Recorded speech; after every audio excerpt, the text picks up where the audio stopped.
नमस्कार. मालिकेच्या आजच्या भागामध्ये आपल्याला खूपच छान असा ट्विस्ट पाहायला मिळणार आहे.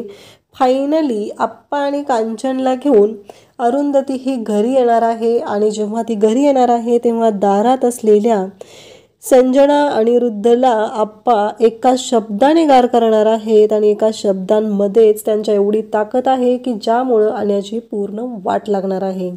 तर आप्पा नक्की काय बोलणार आहेत ज्यामुळं आण्याच्या काळजाचे तुकडे तुकडे होऊन त्याच्या डोळ्यातून पाण्याच्या धारा वाहणार आहेत हे आपल्याला इथे पाहायला मिळणार आहे. तर संजना, अभि, त्याचबरोबर अनिरुद्ध आणि इथे आण्या हे बोलत असतात. तर ईशा मात्र म्हणत असते की मला काय म्हणायचं आहे, बिल्डरने जसा सांगितलेला आहे तसा टॉवर होणार आहे का या जागेला, का नक्की काय गोंधळ होणार आहे परत. आपल्या ईशाला तिचं पडलेलं असतं, तिला तिचे शेअर्स महत्त्वाचे असतात, तिला तिच्या गोष्टी महत्त्वाच्या असतात आणि ती हे सर्व बोलत असते.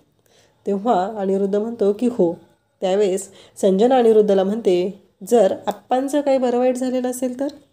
अनिरुद्ध थोडा शांत होतो आणि तेवढ्यात समोर एक गाडी येऊन थांबते आणि त्या गाडीतून आप्पा उतरतात, कांचन उतरते. त्यांना पाहून अनिरुद्धला आनंद झालेला असतो. यश तर धावतच त्यांच्याकडे चाललेला असतो. यशला खूप आनंद झालेला असतो. यश धावत जाऊन आप्पांना मिठी मारतो आणि त्याचवेळी अनिरुद्ध त्याचबरोबर सगळेजण आता आप्पांकडे जाऊ लागतात. आरोही अनघा दोघीही धावत आलेले असतात. त्यांनाही खूप आनंद झालेला असतो. फायनली आप्पांना शोधून आणण्यामध्ये अरुंधतीला यश मिळालेलं असतं. यश आप्पांच्या पाठीशी खंबीर उभा असतो आणि त्याचबरोबर आप्पा आणि कांचन अरुंधतीच्या घरी म्हणजे समोरच्या घरात अरुंधती जिथं राहत आहे तिथे जायला निघालेले असतात. तेव्हा अनिरुद्ध म्हणतो की आप्पा आपल्या घरी चला, आपलं घर आहे ना ते, तुम्ही इकडे का जाताय. तेव्हा आप्पा म्हणतात की आपलं नाही आहे रे ते, माझं तर नाही आहे ते. अनिरुद्धच्या डोळ्यातून पाणी येत असतं आणि संजनाचे तुकडे झालेले असतात इथे, कारण तिनं जे स्वप्नामध्ये पत्त्याचे बंगले बांधू लागलेली असते ती स्वप्न सगळी तिची आता पडणार की काय, कोसळणार की काय, तिचे पत्त्यांचे इमले अशी तिची अवस्था झालेली असते. आणि आप्पा म्हणतात की नाही रे अनिरुद्ध, ते माझं तर घर नाही आहे. समृद्धीकडे पाहतात आणि आप्पा आता इकडे अरुंधतीच्या घरी जाऊ लागतात. आता आजच्या भागामध्ये यश आणि आरोही, अनघा, त्याचबरोबर अरुंधतीने संजना, आयशा आणि अभिच्या नाकी नवणलेले आहेत, त्यांची पूर्ण वाट लावलेली आहे. आणि त्याचबरोबर अरुंधतीला आप्पांचा पत्ता कसा मिळतो हे आपल्याला या व्हिडिओमध्ये पाहायला मिळणार आहे. त्यासाठी हा व्हिडिओ शेवटपर्यंत पहा. तर इकडे ईशा, अभि, संजना आप्पांचं साहित्य घेऊन बाहेर आलेले असतात आणि आप्पांना म्हणत असतात की हे जे आहे ना हे तुमचं जरी साहित्य असलं, आप्पांचं जे साहित्य बाहेर घेऊन आलेले आहेत आणि ते साहित्य अडगळीचं आहे म्हणून टाकून द्यायचा विचार करत आहेत. तेव्हा यश काही थांबलेला नसतो, तोही जातो आणि तोही त्यांचं सगळं सामान घेऊन बाहेर येतो. इकडे आरोही अनघाने पण तेच केलेलं असतं. आरोहीने ईशाचं सगळं सामान बाहेर आणलेलं असतं, यशने संजनाचं सगळं सामान बाहेर आणलेलं असतं आणि त्याचबरोबर आप्पा आणि कांचनचं सामान बाहेर आणलेल्या अभिचे डॉक्युमेंट्स आरोहीने बाहेर अनघाने आणलेले असतात आणि ते सगळं घेऊन त्या चाललेल्या असतात. त्या म्हणत असतात की बघा, जर तुम्हाला आजी आप्पांचं सामान बाहेर टाकायचं असेल तर आम्ही हे टाकणार आहोत. तेव्हा तिथे अरुंधती आलेली असते आणि अरुंधतीच्या समोर संजना यशला धमकी देऊ लागते, त्याला म्हणू लागते की हे जे तू काही करत आहेस ना ते सगळं मुद्दाम करत आहे, मला माहिती आहे, तू माझ्या सामानाला हात लावू शकत नाही आहे, ते माझं सामान आहे. तेव्हा यश पण म्हणतो की मग आजी आप्पांच्या सामानाला हात लावण्याचा अधिकार तुला कोणी दिलेला आहे. इकडे अभि पण म्हणतो की अनघा ते माझे महत्त्वाचे डॉक्युमेंट्स आहेत. अनघा म्हणते मला माझ्या रूममध्ये अडगळ नको आहे, खूप दिवस झालं ते एका कोपऱ्यात पडून होते, आता मी बाहेर फेकून देणार आहे, रद्दीत घालणार आहे ते फाईल्स वगैरे सगळं. तेव्हा अभि म्हणतो की नाही अनघा, तू असं करू शकत नाही.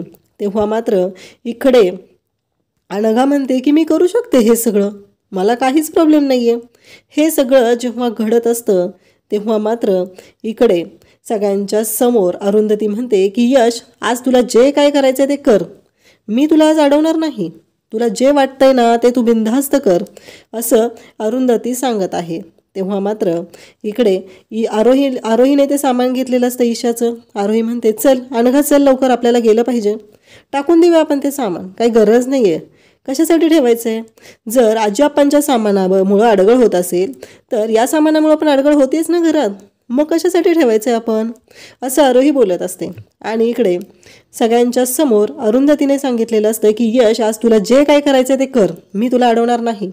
संजना यशच्या अंगावर धावून जात असते, त्याला म्हणत असते की तू माझ्या सामानाला हात लावू शकत नाही, ते सामान माझं आहे. तेव्हा यश म्हणतो की तुम्ही पण मग आजी आप्पांच्या सामानाला त्यांच्या परवानगीशिवाय हात लावू शकत नाही, कारण ते सामान आजी आप्पांचं आहे, असं यश ठणकावून सांगतो. आणि त्याचबरोबर इकडे यश दाखवून देतो की तुमची हीच लायकी आहे. त्यानंतर आपल्याला पाहायला मिळतं की यशने संजनाला तिची लायकी दाखवलेली असते आणि आरोही अनघाला म्हणत असतो की चल आत्ताच्या आत्ता ते सामान आपण टाकून द्यायचंच आहे. परंतु इकडे अनिरुद्ध जोरात किंचाळतो. तो म्हणतो की नाही, थांबा जरा, तुम्ही काय चाललंय तुमचं. तेव्हा अरुंधती म्हणते की नाही, आज मी यश तुला थांबवणारच नाही. तेव्हा ईशा म्हणते की ह्या संजनाच्या नादी लागून उगीच मी गोंधळ घातला. अभिदादा चल, आज नको त्यांच्या साबणाला हात लावतो आजी आप्पांच्या, काही झालं तरी आपल्याला आता माघार घ्यावी लागणार आहे, असं ईशा म्हणत आहे. आणि फायनली ईशाने माघार घेतलेली आहे. त्याचबरोबर इकडे संजनाच्या सामानाच्या बाबतीत आता सगळ्यांच्या समोर तिने यशने जो निर्णय घेतलेला असतो तो ऐकून संजनाची वाट लागलेली असते. आणि आता ईशा अभिनेकच खाल्ल्यामुळं संजना एकटी पडते आणि ती म्हणते की नाही, आम्हाला आजी आप्पांचं सामान बाहेर टाकायचं नाही, असं म्हणत ते सामान तिथंच सोडते आणि म्हणते चल अभिदादा आपलं सामान घेऊन चल, नाही तर आपल्याला रस्त्यावर यायची वेळ येईल. म्हणजे फायनली इकडे लक्षात आलेलं आहे की जर आपण हे जर करू लागलो तर नक्कीच आपण रस्त्यावर येणार आहोत. ही गोष्ट आता इकडे ईशाला कळलेली आहे. म्हणजे आता आपण आप्पांच्या विरोधात गेलेलो आहे, म्हणजे रस्त्यावरच येणार. ही गोष्ट ही लवकरच ईशाच्या समोर येणार असते. तर इकडे अरुंधती म्हणते कळलं ना, म्हणजे आली का अक्कल, काय वाटतंय का नाही बरोबर, असं संजना आणि त्या ईशा आणि अभिला बोलून दाखवते. त्यानंतर आपल्याला पाहायला मिळतं अरुंधतीच्या खंबीर पाठिंब्यामुळं अनघा, आरोही आणि यशने जो निर्णय घेतलेला असतो त्यामध्ये अरुंधतीला यश आलेलं असतं. कारण काहीही झालं तरी अरुंधतीने सांगितलेलं असतं की मी आता यशला थांबवणार नाही. आणि यांना सगळ्यांना माहिती आहे अरुंधतीशिवाय दुसरं कोणीही यशला थांबवू शकत नाही. त्यानंतर आपल्याला पाहायला मिळतं की इकडे यश म्हणत असतो की काही झालं तरी आजी आप्पांचं सामान त्यांच्या खोलीत नेऊन ठेवायचं आहे. आरोही अनघा तुम्ही कोणीही यांना मदत करायची नाही, यांनी ते सामान त्या खोलीच्या बाहेर काढलेलं आहे, तर ते सामान त्या खोलीमध्ये नेऊन ठेवायची जबाबदारी ही त्यांची आहे. इकडे आप्पा कांचन आता आश्रमात आलेले असतात, झोपायला निघालेले असतात, सगळेजण बाहेर कॅरम खेळत असतात. ते पाहून आप्पांना खूप छान वाटत असतं. आप्पा म्हणतात की कांचन चल, आणि तेवढ्यात तिथे ते श्रीकांत काका असतात, त्यांच्याशी ते बोलत असतात. ते म्हणतात काय झालं. तेव्हा कांचन म्हणते की मला इथे करमत नाही आहे, तुम्हाला तुमच्या घरी जाऊ वाटत नाही आहे मुलाबाळांकडे. तेव्हा ते म्हणतात की नाही, मुळीच नाही जाऊ वाटत, ज्यांनी आपल्याला घराच्या बाहेर काढलेलं आहे त्यांच्याकडे आपण परत का जायचं आहे, असं ते कांचनला म्हणत असतात. त्यावेळेस ते म्हणतात की चला तुम्हाला दाखवतो. आणि ते सगळ्यांकडे जातात आणि सगळ्यांना विचारू लागतात की तुम्हाला कोणाला घरी जाऊ वाटतं का. तेव्हा सगळेजण सांगत असतात की नाही. तेवढ्यात त्या ज्या मॅडम आहेत, म्हणजे ती निशा मॅडम आहे, ती तिथे येते आणि म्हणते चला चला झोपायला चला, काय चाललं आहे तुमचं. आप्पांना कांचन म्हणू लागते की अहो मला ना इथे करमत नाही आहे, तुम्ही मला म्हणाला होत ना पैसे आले की आपण गावाकडे जाऊया, मग आपण गावाकडे जाऊन राहूया, काहीच प्रॉब्लेम नाही आहे. तुम्हाला वाटतं ना इथे कोणावर आपला भार नको, मग आपण गावाकडे निवांत राहूया, मला काही हरकत नाही आहे. तेव्हा आप्पा म्हणतात हो कांचन जाऊया, आपण उद्या जाऊया. आप्पांनी आता कांचनला शब्द दिलेला आहे की आपण गावाकडे उद्या जाऊया. कांचन ही खुश होते. कांचन म्हणते उद्या मला माझ्या गावच्या घरी शांत अशी झोप लागेल, असं कांचनचं म्हणणं असतं. कांचनला बिचारीला करमत नसतं. एवढ्या दिवस एवढ्या लेकूर बाळांमध्ये संसारात रमलेली, नातसुना नातवंड पतवंड यांच्यामध्ये ती राहिलेली असते. आणि आज अचानक ही जी वेळ आलेली आहे त्यामुळं त्रास होत असतो. तेव्हा इकडे कांचन झोपलेली असते, तिलाही आठवत असतं घरात घालवलेले, मुलांबरोबर घालवलेले क्षण. इकडे अरुंधतीलाही त्याच गोष्टी आठवत असतात. अरुंधतीलाही आठवत असतं की किती आपण सुखात होतो, हे सगळं आपण मनापासून करायचो. ह्या सगळ्या गोष्टी अरुंधतीलाही आठवत असतात. कांचन आप्पांनी दिलेला आशीर्वाद, त्यांच्याबरोबर घालवलेली वेळ, ह्या सगळ्या गोष्टी अरुंधतीच्याही डोळ्यासमोरून जात असतात. अरुंधतीलाही झोप येत नसते. इकडे आप्पा कांचनलाही झोप येत नसते. त्यांनाही घरातील सगळ्यांची आठवण येत असते.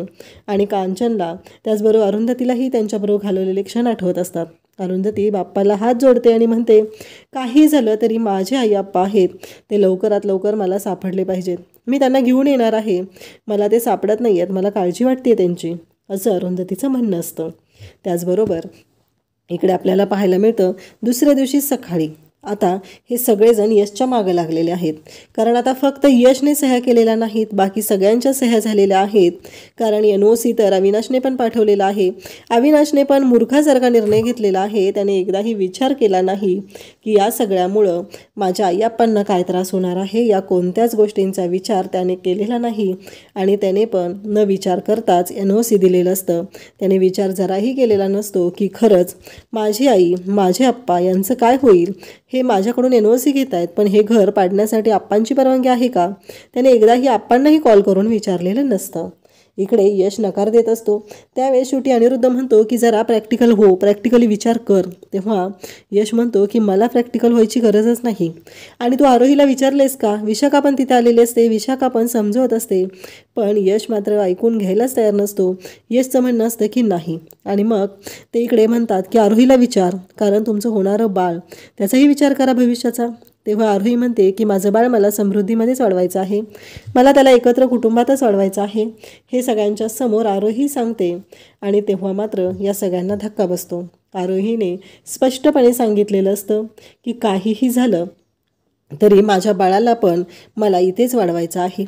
आणि मग आरोहीने एकदा निर्णय घेतला आहे की झालं, आता कोणीच काही करू शकत नाही. यशला समजवण्याचा प्रश्नच येत नाही. तेव्हा संजना म्हणते की असंही काही फरक पडत नाही आहे तुझ्या सह्या नसल्या म्हणून, त्यामुळं तू इथून गेलास तरी काही फरक नाही पडणार, जा, असं म्हणत ती इकडे यशला सांगते. तेव्हा यश म्हणतो की या जागी कसा टॉवर उभा राहतोय तेच मी बघणार आहे आणि मी तुम्हाला दाखवून देतो, असं म्हणत यशने या सगळ्यांना चांगलीच अद्दल घडवलेली असते. संजना त्याचबरोबर अनिरुद्ध सगळेजण चिडलेले असतात. त्यांना यशचं वागणं अजिबात पटलेलं नसतं. त्यांना यशचं वागणं पटत नसतं. यशचा राग येत असतो. यशबद्दल हे यश जे काय बोलत आहे ह्या गोष्टी त्यांनाही पटत नसतात. त्याचबरोबर इकडे संजना म्हणते की तुला काय करायचं आहे ते कर, जेव्हा तुला पश्चाताप होईल तेव्हा आम्ही कोणीही तुला मदत करायला येणार नाही. तेव्हा यश म्हणतो की या टॉवरमध्ये जर आप्पाच येणार नसतील तर मला या असल्या घरामध्ये राहायचंच नाही. ज्या ठिकाणी आप्पा नाही त्या ठिकाणी मी राहू शकत नाही, असं यश म्हणत असतो. आणि यशने स्पष्टपणे सांगितलेलं असतं काहीही झालं तरी मला माझ्या आजी आप्पांबरोबरच राहायचं आहे, काही झालं तरी मी त्यांच्यासोबतच असणार आहे. यश त्याच्या निर्णयावर ठाम असतो आणि इकडे हे यांच्या निर्णयावर ठाम असतात. यश बाहेर येतो, गाडी काढत असतो. अरुंधती निघालेली असते. अरुंधतीला म्हणतो काय झालं आई, कुठे बाहेर चालली आहे का. अरुंधती म्हणते हो रे यश, मला नितीन यांचा फोन आला होता. त्यांनी मला सांगितलेलं होतं की त्या आश्रमात एकदा जाऊन या, तिथे कदाचित आई आजी आप्पांचा पत्ता लागेल, म्हणून मी तिकडे निघालेली आहे. तेव्हा यश म्हणतो की आई चल आपण दोघे जाऊया. तेव्हा अरुंधती म्हणते की चालेल ठीक आहे. आणि मग यश आणि अरुंधती दोघंही निघालेले असतात. त्याचबरोबर त्यांना दोघांनाही वाटत असतं की लवकरात लवकर आजी आप्पा सापडले पाहिजेत, म्हणून त्यांची काळजी असते. तेवढ्यात समोरून विशाखा येताना दिसते. तेव्हा अरुंधती म्हणते विशाखा तू पण असं केलंस, तू तरी ऐकायला हवं होतं, तू असा निर्णय का घेतलास, असं अरुंधतीला वाटतं. म्हणून ती विशाखाला प्रश्न विचारू लागते. विशाखा म्हणते की अरुंधती मलाही हक्क आहे, माझ्या मुलांनाही हक्क आहे की त्यांनी त्यांच्या मनासारखं आयुष्य जगलं पाहिजे, त्यासाठी मी हा सगळा निर्णय घेतलेला आहे. आणि तू मला अडवू शकत नाही, कारण तू सुखात आहे, मला माझं भविष्य पडलं आहे, किती दिवस मी नोकरी करणार आहे, केदारच्या नोकरीचं अजून काहीच ठीक नाही, त्यामुळं मला हा निर्णय घेणं गरजेचं होतं. आणि मला संजनाने चांगलं समजवले आणि मी यशलाही तेच सांगते. यश तूही ऐकून घे आणि विचार कर, काही झालं तरी भविष्याचा विचार कर, असं म्हणत विशाखा तिथून निघून जाते. यश म्हणतो बघितलं ना ह्या संजनाने सगळ्यांच्या डोक्यामध्ये काय केलेलं आहे, काय भरलेलं आहे ते सगळं. तेव्हा अरुंधती म्हणते की काळजी करू नकोस यश, कितीही यांच्या डोक्यात कोणी काहीही भरलेलं असलं तरी आपल्याला माहिती आहे ना काय आहे ते, त्यामुळं कोणत्याच गोष्टीचा विचार करायचा नाही. सध्या आपल्याला आई आप्पांना शोधणं गरजेचं आहे, आपण त्यांना शोधूया, आपण त्यांचा शोध घेऊया, असं म्हणत अरुंधती यशला म्हणते. आणि तेवढ्यात यशला एक कॉल येतो, त्याला स्टुडिओमध्ये जावं लागतं. मग अरुंधती एकटीच आप्पांच्या शोधामध्ये निघते. आणि त्यावेळेस तिथं आल्यानंतर त्या आश्रमात बरोबर पोचते आणि ती विचारू लागते की विनायक देशमुख आणि त्याचबरोबर कांचन देशमुख इथं आलेले होते का. तेव्हा मात्र यांना सगळ्यांना धक्का बसतो. हे सगळेजण म्हणत असतात की तुम्ही कोणाबद्दल बोलताय, असं जेव्हा बोललं जातं तेव्हा अरुंधती त्यांना बोलत असते की ते माझे सासरे आहेत. पण श्रीकांत काका जे आहेत ते ओरडायला सुरुवात करतात, तुम्ही आधी त्यांना घराच्या बाहेर काढलेलं आहे आणि आता त्यांचा शोध घेताय. जेव्हा तुम्हाला नाही वाटलं की आपल्या सासऱ्यांच्या बाबतीत आपल्या आपल्या सासूच्या बाबतीत काय वाईट घडणार आहे, तेव्हा अरुंधती म्हणते की तुम्ही असा चुकीचा विचार नका करू, कारण तुम्ही असं समजताय असं काही नाही आहे. तेव्हा ते म्हणतात, तुझं नाव काय? तेव्हा इकडे आपल्याला पाहायला मिळतं की जेव्हा अरुंधती हे सगळं बोलत असते तेव्हा मात्र सगळ्यांनाच धक्का बसलेला असतो आणि अरुंधती म्हणते की कसं शक्य आहे, कारण आजी आणि आई आणि आप्पा इथून बाहेर गेलेले आहेत. तेव्हा ते श्रीकांत काका सांगतात की हो, ते काहीतरी म्हणाले होते की आम्ही गावाकडे जाणार आहोत. हे जेव्हा सगळं बोललं जातं तेव्हा मात्र सगळ्यांनाच धक्का बसलेला असतो आणि सगळेजण म्हणू लागतात की हे काय झालेलं आहे, हे कसं शक्य आहे, हे सगळं बोललं जातं. त्यानंतर आपल्याला पाहायला मिळतं की कांचन आणि आप्पा घराच्या बाहेर पडत आहेत. त्यामुळं त्यांना जो त्रास होत आहे ते पाहून इकडे अरुंधतीलाही खूप मोठा धक्का बसलेला आहे आणि अरुंधती विचार करू लागते, हे सगळं काय घडलेलं आहे, हे कशामुळं घडलेलं आहे, हा प्रश्न अरुंधतीलाही पडलेला असतो. अरुंधती म्हणू लागते की आणि तेवढ्यात पाऊस जोराचा सुरू लागतो. आप्पांना त्याचबरोबर कांचनला इथे खूप मोठ्या धक्का बसलेला असतो. आप्पा खाली कोसळलेले असतात आणि आप्पा म्हणू लागतात की हे सगळं काय होतंय, हे सगळं कशामुळं होतंय, हा विचार त्यांच्या डोक्यात येऊ लागलेला असतो. आप्पा रडत असतात, जोराचा पाऊस येऊ लागलेला आहे आणि त्यांना कळतच नाही आहे की हे सगळं काय झालेलं आहे आणि हे का घडलेलं आहे, हा प्रश्न त्यांच्यासमोर उभा राहिलेला आहे. कांचन त्याचबरोबर आप्पा दोघंही आता तिथं आहेत आणि तेवढ्यात एक छत्री घेऊन एक बाई समोर उभी आहे, ती म्हणजे अरुंधती आहे. तेव्हा कांचन आणि आप्पांना कळतच नाही की हे सगळं काय झालेलं आहे. त्याचबरोबर इकडे कांचन आणि आप्पा तिथे पडलेले आहेत. तेव्हा अरुंधती त्यांना आधार देते आणि त्यांना म्हणते की काय झालं, आणि त्याचबरोबर कांचन आणि आप्पांना अरुंधती म्हणते की चला आता आपल्या घरी जायचं आहे आणि त्यांना घेऊन अरुंधती जायला निघते. त्याचबरोबर अरुंधती म्हणत आहे की आता आपल्याला निघायचं आहे, काहीही झालं तरी इकडे थांबायचं नाही. आता ज्या मुलाला हाताला धरून तुम्ही चालायला शिकवलेलं आहे त्याला घराबाहेर काढण्याची वेळ आलेली आहे, हे सगळं अरुंधती बोलत आहे. तेव्हा मात्र आप्पांना आणि कांचनला खूप बरं वाटतं. अरुंधतीने एक आधार दिलेला आहे, अरुंधतीच्या आधारामुळं हे सगळं पॉसिबल होत आहे, हे कांचन आणि आप्पांच्या लक्षात आलेलं आहे. अरुंधतीने एका हातामध्ये कांचनचा हात पकडलेला आहे, दुसऱ्या हातामध्ये आप्पांचा हात पकडलेला आहे आणि त्याचवेळी पाऊस बंद झालेला आहे. म्हणजे आयुष्यात आलेलं जे वादळ होतं ते संपलेलं आहे, ही जणू त्याची प्रचिती आहे. आणि दोघंही जे ऊन पडलेलं आहे, म्हणजे जो अंधकार होता आयुष्यातला आलेला, तो निघून गेलेला आहे, या सगळ्याकडे पाहू लागलेले आहेत. आणि आता नवीन लढाईसाठी सगळेजण सज्ज झालेले आहेत.